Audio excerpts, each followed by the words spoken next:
They say you never truly know someone until you see how they react when they think you're gone. But what happens when you discover your own funeral is being planned while you're still very much alive? My name is Nomsam Thembu, I'm 58 years old, and this is the story of how I accidentally discovered that my family couldn't wait for me to die. And what I did about it changed everything. Before we begin, if you believe family loyalty matters and justice should prevail, hit that like button right now. Subscribe and turn on notifications because you won't believe where this story goes. Comment below and tell me what city you're watching from. I want to see how far this message travels. Now let me tell you about the day I walked into my daughter's house and overheard them discussing my coffin. It started on a Tuesday morning in March. I'd been feeling under the weather for a few weeks. Just a persistent cough and some fatigue that I'd attributed to getting older. My daughter Lorato had been insisting I see a doctor, calling me multiple times a day, which I thought was sweet. She'd always been attentive, or so I believed. I lived alone in a modest 3-bedroom house in Johannesburg that my late husband Saifo and I had bought 30 years ago. After he passed from a heart attack 5 years earlier, the house felt too big, too quiet, but it was filled with memories I couldn't bear to leave. Lorato lived 20 minutes away with her husband Thabo and their 2 teenage children, Amelie and Lethabo. My son Mandla lived in Cape Town with his wife Zanil and their young son. That Tuesday, I'd finally agreed to see Dr. Khumalo, my longtime physician. He ran some tests, blood work, chest x-rays, the usual battery of examinations for a woman my age with respiratory complaints. He said the results would take a few days but assured me it was probably just a stubborn chest infection. He prescribed antibiotics and sent me home with instructions to rest. Felt relieved. At 58 I was too young to be seriously ill, or so I told myself.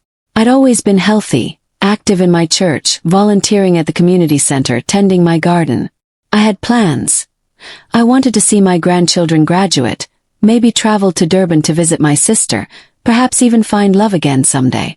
Saifo would have wanted me to live fully. After leaving the doctor's office, I decided to stop by Lorato's house. She'd been so worried about me, and I wanted to let her know the doctor didn't seem concerned. I had a key to her house. She'd insisted I keep one for emergencies, and I knew she'd be home. Tuesdays were her work-from-home days. I pulled into her driveway around 2 p.m. and noticed Thabo's car was also there, which was unusual. He normally worked until 6. And there was another car I didn't recognize. A sleek black Mercedes that looked expensive. I felt a small flutter of curiosity but thought nothing of it. Maybe they had guessed. I used my key to let myself in quietly, not wanting to disturb if they were in a meeting. The house was a beautiful modern build with an open floor plan. As I closed the door softly behind me, I heard voices coming from the dining room. Lorato's voice, Thabo's deeper tone, and another man's voice I didn't recognize. I was about to call out and announce myself when I heard my name. Nomsa won't last more than 6 months, the unfamiliar male voice said. According to these results, the cancer is quite advanced. I froze in the entryway, my hand still on the doorknob. Cancer. What cancer? Dr. Khumalo hadn't mentioned cancer. He'd said it was probably an infection. 6 months. Lorato's voice came next, and what I heard in her tone made my blood run cold. Not grief, not shock, but something that sounded almost like satisfaction. Are you certain, Dr. Sithole? Dr. Sithole. That wasn't my doctor. Why would Lorato be talking to a different doctor about my health? The scans are conclusive, the man replied. Stage 4 lung cancer. It spread to her lymph nodes. Even with aggressive treatment, which at her age I wouldn't recommend, she has maybe 8 months. Without treatment, probably 4 to 6. And she doesn't know yet. That was Thabo's voice. Not unless Dr. Khumalo has told her, which I doubt since he only just sent these results to the lab this morning. I pulled some strings to get them expedited, Dr. Sithole said. Lorato, I know this is difficult, but you asked me to be honest with you about your mother's prognosis. No, I needed to know, Lorato said, and I heard papers rustling. So we have time to prepare. Make arrangements. Arrangements. The word hung in the air like poison. I've already contacted Nkosi Funeral Home, Tabo said quietly. They're very discreet. They can handle everything when the time comes. My legs nearly gave out. I grabbed the wall for support, my heart hammering so hard I thought it might burst through my chest. They were planning my funeral. While I stood here alive, breathing, they were planning my funeral. What about Mandla? Dr. Sithole asked. Your brother will want to be involved, surely. Mandla is in Cape Town, Lerato said dismissively. He's always been too busy with his own life to care much about family. I'll handle everything here. It's better this way, simpler. And the will? Tabo asked. Has she updated it recently? Not since Dad died 5 years ago, Lerato replied. Everything is split evenly between Mandla and me. But this house alone is worth at least 4 million rand now, plus her savings and Dad's pension fund she inherited. We're looking at about 7 million rand total. 7 million rand. They'd calculated my worth down to the cent. We should start thinking about what to do with the house, Tabo continued. The market is good right now. We could sell it quickly, split the proceeds with Mandla, or we could convince her to sign it over to us now, Lerato interrupted. For tax purposes. Tell her it's to avoid estate taxes. Make it easier when she's gone. She trusts me. She'll sign whatever I put in front of her. The casual cruelty of it took my breath away. This was my daughter. The little girl I'd rocked to sleep, whose tears I'd dried, whose dreams I'd nurtured. The woman I'd helped financially when she and Tabo were struggling to buy this very house. Are you sure? Dr. Sithole sounded uncomfortable. That seems smart, Lerato said firmly. It's smart. Why should we wait and deal with probate and fighting with Mandla over everything? Better to handle it now while she's still cognizant. The cancer will progress quickly. She'll be in hospice soon enough, and then... She trailed off. Then we can move forward with our plans, Tabo finished. The restaurant we've been wanting to open. We could finally do it. They were going to use my death money to open a restaurant. They were planning their future business venture while planning my funeral. I needed to move to get out of there before they discovered me, but I was paralyzed. My own daughter. My own flesh and blood. How had I raised someone capable of this? I should go, Dr. Sithole said. Lerato, I'm sorry for your impending loss. Please let me know if you need anything. I can recommend some good hospice facilities when the time comes. Thank you, Jonas, Lerato said warmly. You've been incredibly helpful. And discreet. Of course. We've been friends since university. I'm happy to help. I heard chairs scraping movement. They were standing up. In seconds they'd walk into the entryway and see me. I couldn't let that happen, not yet. I needed time to think, to process, to plan. As quietly as I could, I slipped back out the front door and eased it shut with barely a click. My hands were shaking so badly I could hardly get my car key into the ignition.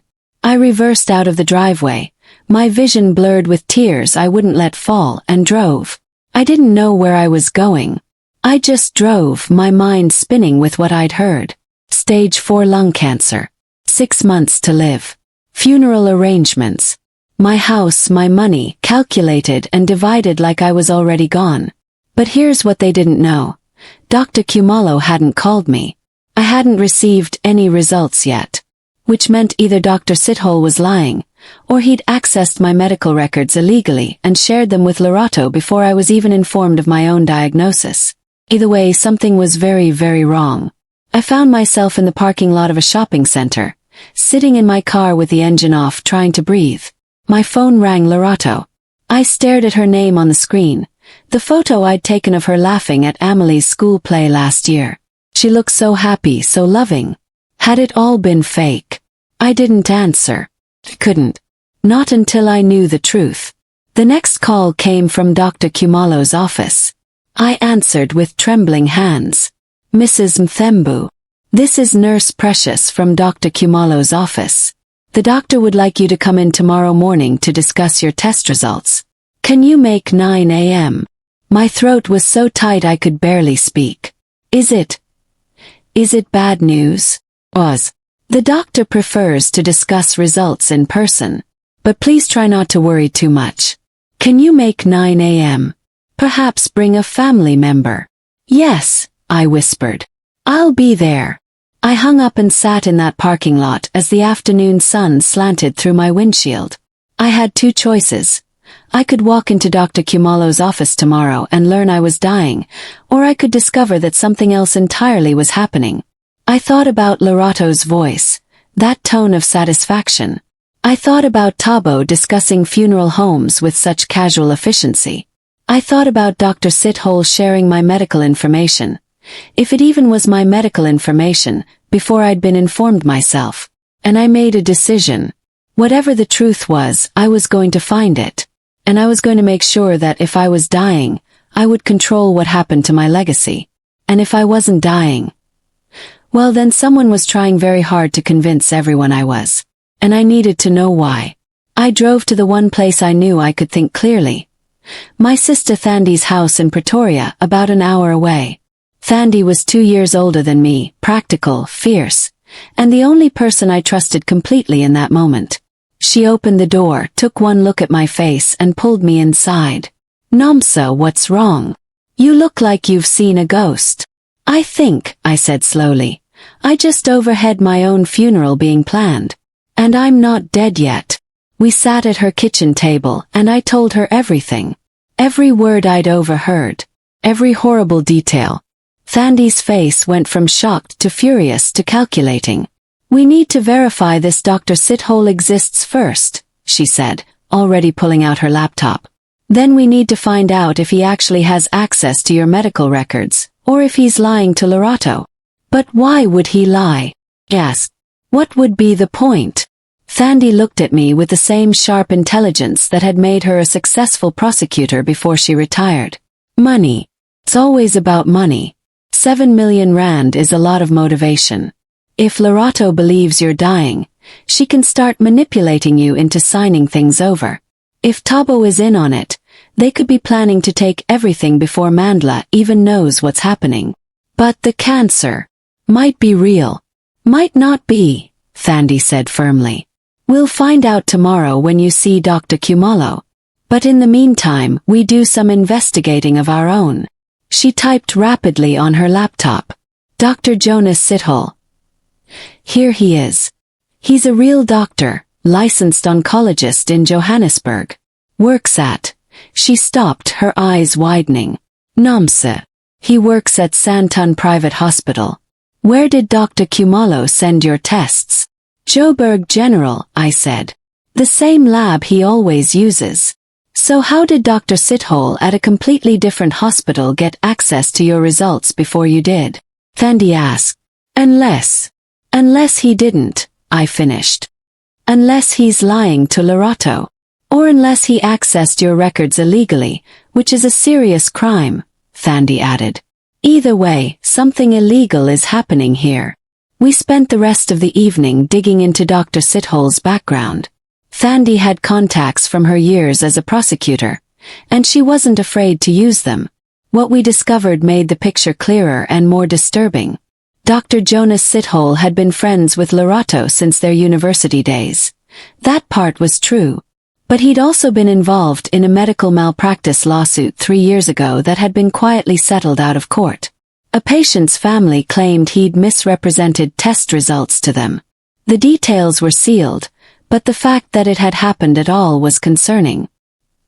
He has a history of lying about medical results, Thandi said grimly. And he's friends with your daughter. Nomsa, I think they're running a con. Lorato and Tabo are in financial trouble. I'd bet money on it. And they've recruited Dr. Sithole to help convince you you're dying so they can get access to your money before Mandla can contest anything. But Lorato doesn't need money, I protested weakly. Tabo has a good job. They have that beautiful house.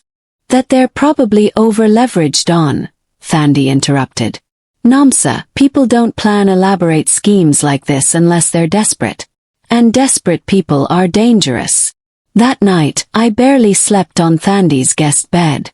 My phone rang 12 times, all from Lorato. She left voicemails. Mama, where are you? I stopped by your house and you weren't there. Please call me back, I'm worried. The concern in her voice sounded so genuine. If I hadn't heard what I'd heard that afternoon, I would have believed it completely. But now I heard the calculation underneath. She was worried, all right, worried that I'd disappeared before she could execute her plan. The next morning, I dressed carefully in my best outfit. Thandi drove me to Dr. Kumalo's office, insisting she come with me. Whatever he tells you, you don't face it alone, she said firmly. We arrived at 8:45 a.m. The waiting room was quiet, just one other patient reading a magazine. Nurse Precious called me back at exactly 9 a.m., and Dr. Kumalo stood when I entered. His face kind but serious. Mrs. Mthembu, thank you for coming. Please sit down. Both of you. My heart was hammering. This was it, the moment I'd know the truth. Dr. Kumalo pulled up X-rays on his computer screen. I've reviewed your test results and I have good news. The chest X-rays show some mild scarring consistent with your history as a smoker in your youth, but no signs of cancer. Your blood work is excellent. No markers for malignancy at all. What you have is a persistent bronchial infection that hasn't responded to the first round of antibiotics.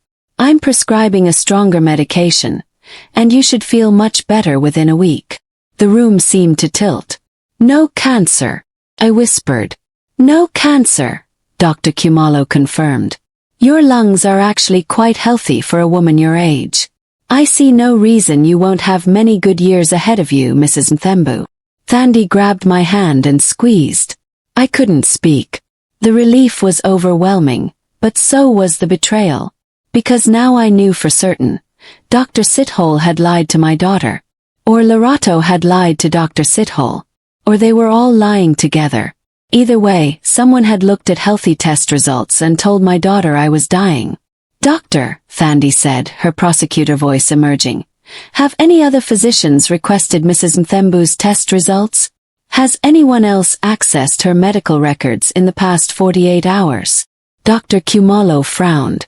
Not that I'm aware of. That would be highly irregular. Why do you ask? Thandi looked at me. He nodded. We told him everything. Dr. Kumalo's face went from confused to horrified to angry. That's not just unethical, that's illegal. Accessing medical records without patient consent and sharing false medical information. Mrs. Mthembu, I need to report this. Dr. Sithole could lose his license.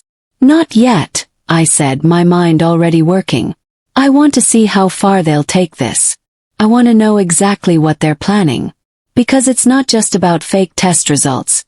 They're planning to take my home, my money, everything before I supposedly die. Namsa. Dr. Kumalo began. Please, I said. Give me 1 week. Let me gather evidence. Then we report everything, to the medical board, to the police, to everyone. But right now they think I don't know. That's my advantage. Thandi was already nodding. She's right. If we blow this open now, they'll just deny everything. But if we let them continue, they'll incriminate themselves further. We can build a case that's absolutely airtight. Dr. Kumalo looked troubled but finally nodded. 1 week. But Mrs. Mthembu, please be careful. If they're capable of this, I don't know what else they might do. As Thandi and I walked out of the office, I felt something I hadn't felt in years. Powerful. Yes, my daughter had betrayed me in the worst possible way. Yes, I was heartbroken. But I was also alive, healthy. And I had knowledge they didn't know I had. And I was going to use it. So what's the plan? Thandi asked as we got into her car. I pulled out my phone and looked at the 12 missed calls from Lorato. The plan is simple. I'm going to make them think their scheme is working. I'm going to play along, see how far they'll go, and document everything. And then, I smiled, and it wasn't a kind smile. Then I'm going to show them what happens when you underestimate a woman who has nothing left to lose. I called Lorato back from the parking lot. She answered on the first ring. Mama, where have you been? I've been so worried. The concern in her voice was perfect, Absolutely convincing. If I were the trusting mother I'd been 2 days ago, I would have melted at her worry. "I'm sorry, baby," I said, making my voice weak and tired.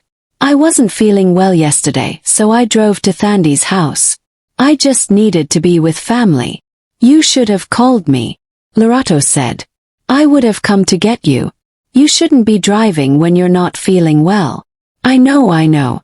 But I'm at the doctor's office now. He wants to see me about my test results." Was just a fraction of a second, but I heard it. "Do you want me to come there? Be with you?" "No, Thandi is with me." "But Lorato, I'm scared. What if it's something serious?" "Mama, don't think like that," Lorato said soothingly. "I'm sure it's nothing. Dr. Kumalo is probably just being cautious. But call me the moment you know anything, okay? Promise me." "I promise." I hung up and looked at Thandi. She already knows. She was waiting for me to tell her. "Of course she was," Thandi said grimly. "Now what?" "Now we wait for her next move." Came faster than I expected. That evening, as I sat in my own living room trying to process everything, Lorato showed up at my door with Tabo and both children in tow. Her face was a perfect mask of concern. "Mama," she said, pulling me into a hug that felt genuine even though I knew it was performance. "What did the doctor say?" I led them all inside, noting how Tabo's eyes scanned my living room, cataloging, appraising. Amelie and Lethabo, sweet innocent children who had no idea what their parents were planning, hugged me tightly. "Gogo, are you sick?" Amelie asked, her young face worried. "Just a little cough, my darling," I said, kissing her forehead. "Nothing for you to worry about." After I sent the children to watch TV in the other room, I sat down with Lorato and Tabo. This was my first test, to see if they'd tell me the truth Dr. Sithole had supposedly given them. "Dr. Kumalo says I have a persistent lung infection," I began. "He's changing my antibiotics." "That's all?" Lorato asked, her face carefully neutral. "That's all. Why? Should there be something else?" "No, of course not," Lorato said quickly. Mama, you've been sick for weeks. I was worried it might be something more serious." "Were you hoping it would be?" The words slipped out before I could stop them. Lorato's eyes widened. "What? Well, Mama, how could you say that?" I softened my expression, playing the guilty mother. "I'm sorry. I'm just tired and scared. Forgive me." "Of course," Lorato said, reaching for my hand. "Mama, I want you to think about something. This house is so big and you're here all alone. What if something happens and no one is here to help you? What if you fall or your infection gets worse?" "Here it comes," I thought. "What are you suggesting?" "Yes. Tabo and I have been talking," Lorato began, glancing at her husband who nodded encouragingly. "We think you should sell this house and move into a smaller place. Something easier to manage. Or," she paused for effect, "you could move in with us. We have plenty of room. Move in with them where they could control every aspect of my life. Where they could monitor my health, my finances, my every move. Where they could slowly isolate me from everyone else." "I don't know," I said slowly. "This house. It's my home. Your father and I built our life here." "I know, Mama, and it's beautiful," Lorato said. "But practically speaking, it's too much for you. And honestly, you're sitting on a fortune. This house is worth millions now. You could sell it, invest the money, live comfortably, and have plenty left to pass on to Mandla and me when, well, in the future. Or," Tabo interjected, "for tax purposes, you could transfer the house to Lorato now. That way when the time comes, and I'm not saying that soon, Mrs. Mthembu, there won't be any estate taxes or probate issues. Everything would be simple. They weren't wasting any time. They wanted my house and they wanted it now." "That's a big decision," I said carefully. "I'd need to think about it. And talk to Mandla." Something flickered across Lorato's face. Annoyance, quickly hidden. "Of course. But Mama, Mandla is in Cape Town living his own life. He's never been as involved in family matters."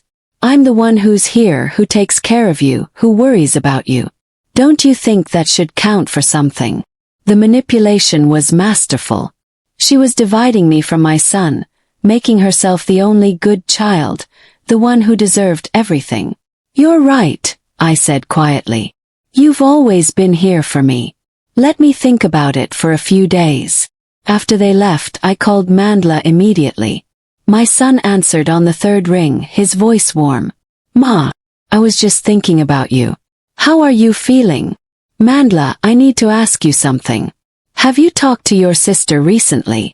Lerato. No, not for a few weeks. Why? Has she mentioned anything about my health? About me being sick? No. Ma, what's going on? Are you sick? I made a decision in that moment.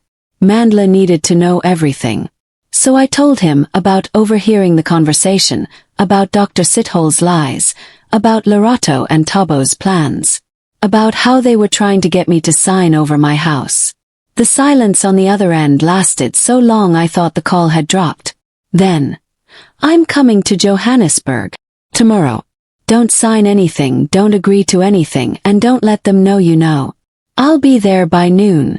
True to his word, Mandla arrived the next day with Zanil. The fury in his eyes when he hugged me told me everything I needed to know about what kind of son I'd raised. I never liked Tabo, he muttered. Always seemed like he was counting our money. But Lerato. Ma, I can't believe she'd do this to you. Believe it, Thandi said. She'd come over as well, bringing her laptop and files she'd compiled. I've been digging into their finances. Tabo's business failed 2 years ago. They're 3 months behind on their mortgage. They've maxed out 5 credit cards. They're drowning in debt, and they're about to lose everything. So they're trying to steal Ma's house to save themselves, Mandla said flatly. Exactly, Thandi confirmed. And with Dr. Sithol's help, they were going to convince Namsa she was dying, get her to sign over everything while she was supposedly mentally compromised. And by the time anyone contested it, it would be too late. We need to set a trap, Zanil said. She was a lawyer, practical and sharp. Make them think they're getting what they want, but document everything for the authorities. Over the next 3 days, we crafted our plan carefully. I would call Lerato and tell her I'd made a decision. I wanted to transfer the house to her. But I wanted to do it properly, with lawyers present, everything documented and legal. That would force them to move forward with their scheme in a way that we could record and use as evidence. Meanwhile, Thandi contacted the medical board with Dr. Kumalo's official complaint about Dr. Sithol's behavior. An investigation was quietly opened. And Mandla hired a private investigator to document Lerato and Tabo's meetings with Dr. Sithol and the funeral home. The trap was set. Now we just had to spring it. I called Lerato on Thursday morning. Baby, I've been thinking about what you said. About the house. Yes, Mama. I could hear the eagerness in her voice, barely contained.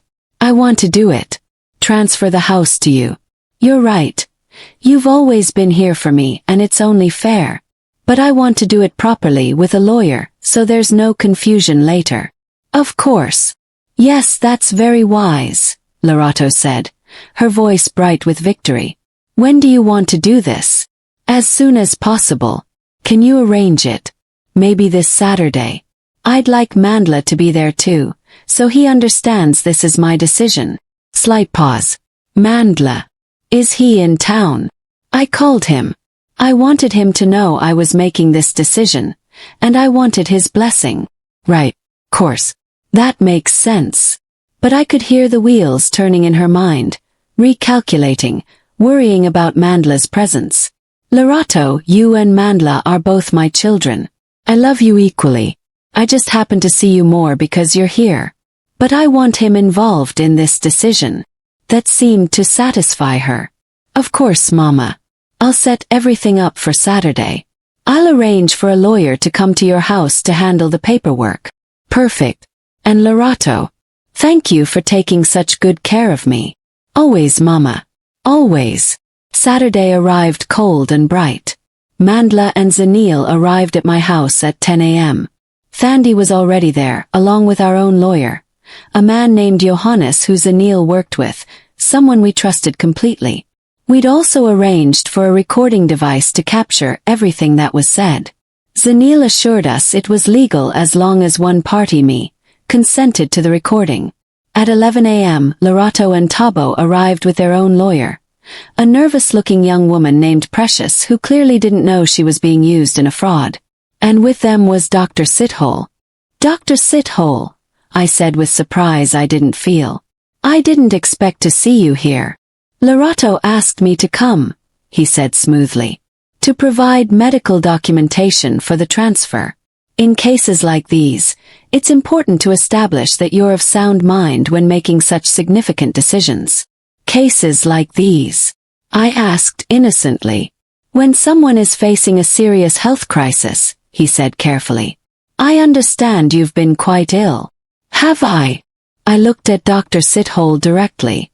I wasn't aware you were my doctor. I've never met you before. A flicker of uncertainty crossed his face. Well, no, but Lorato shared your medical information with me as a courtesy, to get a second opinion. How interesting. And what did my medical information tell you? The room had gone very quiet. Lorato was watching Dr. Sithole with growing alarm, sensing something was wrong but not sure what. Your test results indicated some concerning developments, Dr. Sithole began. What test results? I asked. Can you show them to me? Because I'd very much like to see these results that you apparently have access to. Mama, what are you doing? Lorato asked, her voice tight. I turned to my daughter. I'm asking Dr. Sithole here to produce the medical records he illegally accessed and the false diagnosis he gave you. The one where he told you I had stage 4 lung cancer and 6 months to live. The room exploded. Lorato went pale. Tabo started to stand. Dr. Sithole's face drained of all color. What are you talking about? Lorato tried, but her voice was shaking. I was here, I said calmly. On Tuesday. I came to tell you I'd been to the doctor, and I let myself in with my key. And I heard everything. Every word of your conversation with Dr. Sithole about my terminal cancer, about funeral arrangements, about getting me to sign over my house before Mandla could contest it. I heard all of it. That's not. You're confused, Lorato stammered. I'm not confused. My mind is perfectly clear. Just like my lungs are perfectly clear. I saw Dr. Kumalo on Wednesday. He confirmed I have a simple infection, nothing more. No cancer. No terminal illness. Which means Dr. Sithole either accessed my medical records illegally and lied to you about their contents, or he never accessed them at all and simply lied outright. Either way, it's fraud. Medical fraud, conspiracy to commit fraud, and attempted theft. Mandla stood up, his face like thunder. You were going to steal our mother's house while making her think she was dying. You're disgusting. Mandla, I can explain. Lorato began, tears starting to stream down her face. But these tears, unlike the ones she'd shed so convincingly before, looked like panic. Don't, I said sharply. Don't cry. Don't lie. Don't manipulate. I'm done with it. Thandi has already filed a complaint with the medical board against Dr. Sithole. Johannes has all the documentation of your attempted fraud. And everything said in this room today is being recorded. Lorato's lawyer, Precious, stood up abruptly. I had no knowledge of any fraud. I was told this was a simple estate transfer. I'm withdrawing from this case immediately. She grabbed her briefcase and practically ran from the room. Dr. Sithole tried next. Mrs. Mthembu, there's been a misunderstanding. I never said. Save it for the medical board hearing, Thandi interrupted. We have sworn testimony from Dr. Kumalo about what you did. Your career is over. Tabo was the first to break. It wasn't my idea. It was all Lorato. She said her mother would want to help us, that we just needed to. Shut up. Lorato screamed at him. Just shut up. But Tabo couldn't stop, his fear overriding his loyalty. We're going to lose everything. The house, the cars, everything. I have debts you don't even know about, Lorato. I'm desperate. So you tried to steal from my dying mother. Mandla stepped forward, and Zanil grabbed his arm, holding him back. I'm not dying, I said quietly. That's the point. I'm healthy. I'm going to live for many more years, God willing. And I'm going to watch you face the consequences of what you tried to do. Lerato crumpled into a chair, all pretense gone. Mama, please. I'm your daughter. You can't. You wouldn't really press charges. Think of Amelie and Lethabo. Think of what this will do to them. And there it was. The final manipulation. Use the grandchildren I loved as shields. I am thinking of them, I said. I'm thinking about what kind of example you're setting. I'm thinking about what you're teaching them about honesty, integrity, and love. And I'm thinking that they deserve better than parents who would steal from their grandmother and wish her dead. I never wished you dead. Lerato sobbed. We needed help. We needed money. And you have so much, and you're alone, and you thought you'd rather have the money now than wait for me to actually die naturally. I finished. You wanted to steal my life savings, the home your father and I built together, everything we worked for. And you were willing to make me think I was dying to do it. The fight went out of her then. She just sat there crying, while Tabo looked like he wanted to sink through the floor and Dr. Sithole stared at his hands in horror at what he'd done. Here's what's going to happen, I said, my voice harder than I'd ever heard it.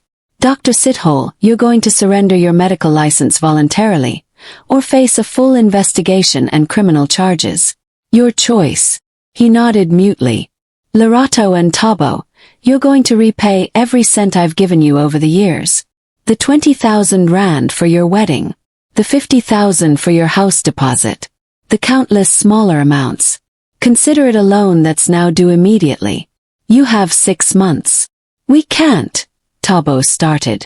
Then sell your house. Downsize. Live within your means. Because you're not getting another cent from me. And you're certainly not getting this house. What about criminal charges? Ohanis asked. Attempted fraud, conspiracy. I held up my hand. I'm not pressing criminal charges. Not because they don't deserve it, but because Amelie and Lethabo don't deserve to have parents in prison. But this is your only chance.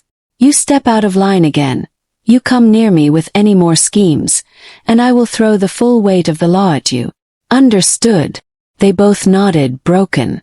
As for my will, I continued, I'm changing it. Everything will be held in trust for my grandchildren. All 3 of them, including Mandla's son. You won't see a cent until they're adults. Mandla will be the trustee. Mama. Lerato tried one more time. No. You've called me Mama. While planning my funeral. You've hugged me while calculating my net worth. You've told me you love me while stealing from me.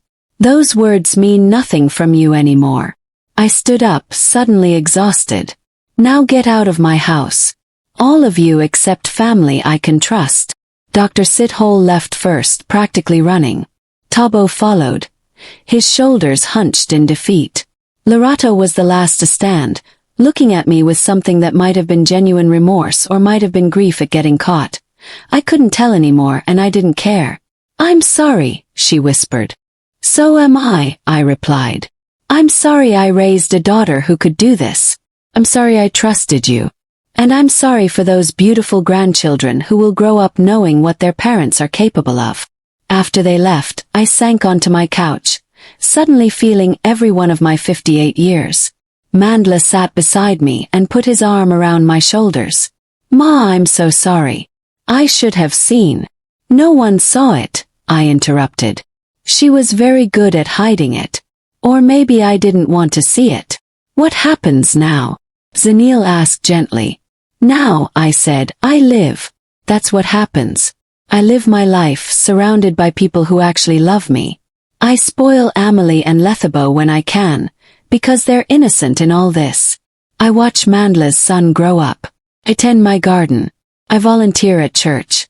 I travel to Durban to see Thandi's sister. I do all the things I was supposed to be too dead to do. And that's exactly what I did. The aftermath was painful but necessary. Dr. Sithole surrendered his medical license to avoid criminal prosecution. The medical board published a report on his misconduct that effectively ended any possibility of him practicing medicine again. Lerato and Tabo did sell their house. They moved into a small rental in a less expensive neighborhood. I heard through family that they were both working 2 jobs to repay their debts. I didn't take pleasure in their struggles, but I didn't help them either. The hardest part was the grandchildren. Amelie was old enough to know something had gone very wrong in the family. She asked me once, "Gogo, why don't we visit your house anymore?" "Because your parents and I had a disagreement, my darling," I told her. "But it has nothing to do with you. I love you just as much as I always have." I arranged to see them separately from their parents, meeting them at the park, taking them for ice cream, attending their school events. Lerato and Tabo couldn't stop me without explaining why, and they weren't willing to do that. Mandla and his family visited more often. My grandson, little Sifo, named after his grandfather, brought joy into my life in ways I hadn't expected. Watching him play in the garden where his father had played, where Lerato had played as a child, healed something in me. I never did reconcile with Lerato. Some betrayals cut too deep. She sent me a letter on my 60th birthday, 2 years after everything happened. "Mama, I know you may never forgive me. I don't know if I forgive myself. I was desperate and scared, and I made terrible choices that I'll regret for the rest of my life. I'm not asking you to forget what I did. I'm just asking you to know that I do love you, even though I didn't show it when it mattered most. Your daughter, Lerato." I read that letter a dozen times, looking for genuine remorse, for understanding of the magnitude of what she'd done. Found some of it. But I also found excuses, justifications, the subtle suggestions that circumstances had forced her hand. I never wrote back. 3 years later, I'm still here. Still healthy, still active, still living in my house with my memories and my garden. I've made peace with what happened, though the wound of Lerato's betrayal will probably never fully heal. But here's what I learned from discovering my own funeral was being planned while I was alive. First, trust is precious and fragile. Once broken, it's nearly impossible to repair. I trusted my daughter implicitly, and she used that trust to try to steal everything from me. Now I trust cautiously, verify thoroughly, and never assume that biology equals loyalty. Second, desperation makes people capable of terrible things. Lerato and Tabo weren't evil people. They were drowning financially and saw what they thought was a solution. But desperation doesn't excuse betrayal. It explains it, but it doesn't justify it. Third, your health and your financial information are yours to control. The fact that Dr. Sithole could access my medical records, manipulate them, and share false information is terrifying. I now guard my privacy fiercely and question everything. Fourth, family loyalty works both ways.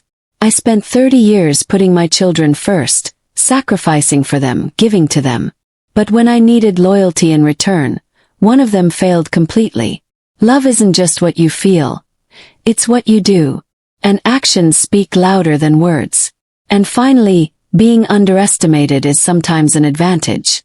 Lerato and Tabo thought I was old, sick, and gullible. They thought I'd sign away my life savings without question. They underestimated the strength of a woman who'd survived poverty, widowhood, and heartbreak. That underestimation was their downfall. Now I want to hear from you. What would you have done in my situation? Would you have pressed criminal charges? Would you have forgiven your child? Have you experienced betrayal from family? Leave your thoughts in the comments below. Share this story with anyone who needs to hear it. Anyone who's facing family manipulation, anyone who's being taken advantage of, anyone who needs to know that it's okay to stand up for yourself even against the people who are supposed to love you most. And if this story resonated with you, please like this video, subscribe to the channel, and turn on notifications. These stories need to be told because they remind us that we're not alone in our struggles, that justice is possible, and that survival is its own form of victory. To anyone out there being manipulated by family, hear this. You are not obligated to set yourself on fire to keep others warm. You are not required to sacrifice your well-being for people who don't value you. You have the right to protect yourself, your assets, and your peace of mind. Even if that means saying no to family. Blood doesn't give people the right to bleed you dry. Stand up. Speak out. Protect yourself. And remember, you're never too old to fight back. Thank you for listening to my story. May you never discover your own funeral being planned, but if you do, may you have the strength to crash it spectacularly. Stay strong. Stay vigilant. And never let anyone make you feel like you're worth more dead than alive. Because you're priceless. Living.